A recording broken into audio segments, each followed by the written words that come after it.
అందరికీ నమస్కారం. సనాతన ధర్మ ప్రచారం ఛానల్ ప్రేక్షకులకు స్వాగతం. విశేషమైనటువంటి మాఘమాసములో మాఘ పురాణం గురించి 23వ భాగంలో సుధర్ముడు తండ్రిని చేరుట అనేటువంటి యొక్క మాఘ పురాణం కథను మనం తెలుసుకుందాం. ముందుగా అమ్మవారి ఒక దైవ ప్రార్థనతోటి మనం ప్రారంభం చేద్దాం. గజానన పద్మార్కం గజానన మహర్నిశం అనేకదంతం భక్తానాం ఏకదంతముపాస్మహే. సరస్వతి నమస్తుభ్యం వరదే కామరూపిణి విద్యారంభం కరిష్యామి సిద్ధిర్భవతు మే సదా. గురుర్బ్రహ్మ గురుర్విష్ణుర్గురుర్దేవో మహేశ్వరః గురు సాక్షాత్ పరం బ్రహ్మ తస్మై శ్రీ గురవే నమః. శ్రీ గురుభ్యో నమః. మాతాపితృ సమం దైవం నదైవం పితృమర్చయేతు సర్వతీర్థ ఫలం జ్ఞేయం మాతృవందనతాం సదా. మాతాపితృభ్యో నమః. ఈరోజు పురాణంలో సుధర్ముడు తండ్రిని చేరుట. పాపము బాలుని జాతకం ఎటువంటిదో గాని తన తల్లి అడవిలో పులిచే చంపబడింది. ఇప్పుడు పెంపుడు తల్లి అడవిలో విడిచిపెట్టి వెళ్ళిపోయింది. ఇక ఆ పిల్లవాణిని దీనరక్షకుడగు శ్రీహరియే రక్షించాలి. ఆ రాత్రి బాలుడు ఏడ్చి ఏడ్చి అలసి నిద్రపోయాడు. అక్కడొక తులసి మొక్క ఉన్నది. నిద్రలో బాలుని చెయ్యి తులసి చెట్టుపై పడినందున ఆ రాత్రి అతనికి అపాయము కలగలేదు. పైగా దైవభక్తి కలిగి ఉంది. ఉదయమే లేచున్నప్పటికీ అడవిలో ఏకాంతంగా ఉన్నందున భయపడి బిగ్గరగా ఏడ్చినాడు. ఆ రోదనకు పక్షులు, జంతువులు, మృగములు కూడా రోదన చేసి ఆ బాలునికి రక్షణగా ఉండి ఆహారము తెచ్చి ఇచ్చుచుండేటివి.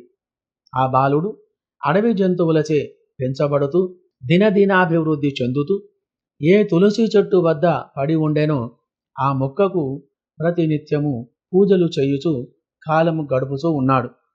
అలా పెరుగుతూ 12 ఏండ్లు ప్రాయంగల వాడైనాడు. ప్రతిదినము తులసి పూజ, భగవన్నామస్మరణ చేస్తూ నన్ను కాపాడుము తండ్రి అనాథరక్షక అని ప్రార్థించుచూ పూజ చేస్తూ ఉన్నటువంటి వాడు. ఒక్కొక్కప్పుడు విరక్తుడై ఎంత ప్రార్థించినా గాని నా గతి ఇంతేనా, నేను బ్రతికెందుకు అని దుఃఖించుచుండగా ఆకాశవాణి, ఓ బాలచంద్ర, నీవట్లు విచారింపకుము. ఈ సమీపముననే ఒక కోనేరు ఉన్నది. మాఘమాసం ప్రవేశించినది. అందుచే నీవా సరస్సులో స్నానం చేసిన ఎడల శ్రీమన్నారాయణుడు నీకు ప్రత్యక్షమవుతాడు అని పలికిన మాటలు విని ఆకాశము నుండి వచ్చేటువంటి ఆ యొక్క మాటలు విని వెంటనే ఆ యొక్క రాజకుమారుడు సరోవరమునకు వెళ్ళి మాఘమాస స్నానము చేసి శ్రీహరిని స్తుతించను.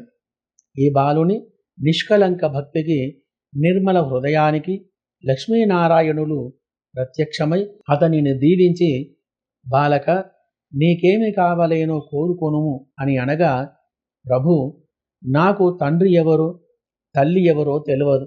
నాకు ఆలన పాలన చేయువారెవరైనానూ లేరు. పుట్టినది మొదలు కష్టములే తప్ప సుఖమన్నది నేను ఎరగను.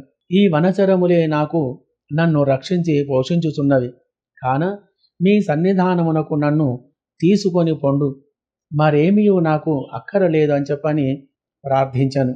లక్ష్మీనారాయణులు, ఓయి రాజనందన, నీవు ఇంకనూ భూలోకమునందు ధర్మంగా పరిపాలన చేయవలసినటువంటి యొక్క అవసరం ఎంతైనా ఉన్నది. నీ తండ్రియగు సులక్షణుడు వృద్ధుడై నీ గురించి, నీ కన్న తల్లిని గురించి బెంగతో ఉన్నాడు.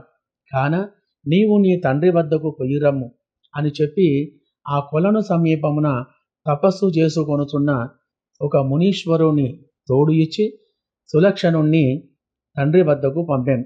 అప్పటికి సులక్షణుడు తన కడసారి భార్య గర్భవతిగా ఉండి ఎటుపోయెనో, పుట్టిన బిడ్డ ఏమాయను అని తన రాజ్యమంతయు వెదికించి తానును వెదికి వారి జాడ తెలియనందున విచార మనస్కుడై ఆలోచనతో రాజకార్యములు చూడకుండా ఉండెను.